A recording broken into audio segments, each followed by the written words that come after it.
Guys, welcome back to our YouTube channel. Today we are going to learn how to change your username on your Android device. Let's begin. Open your Twitter app or X app. Then on your top left corner you can see the profile icon or person icon. Tap on it. Then you can see the option of setting and support little down. Tap on it. Then tap on setting and privacy.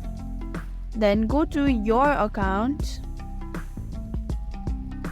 Tap on account information. There you can see the option of username. Tap on it. Your current username is Rivera Lily 216. I would like to change it, so I will change the username. I'll type my username. I've changed my username. Here you have got a green tick. Then tap on done.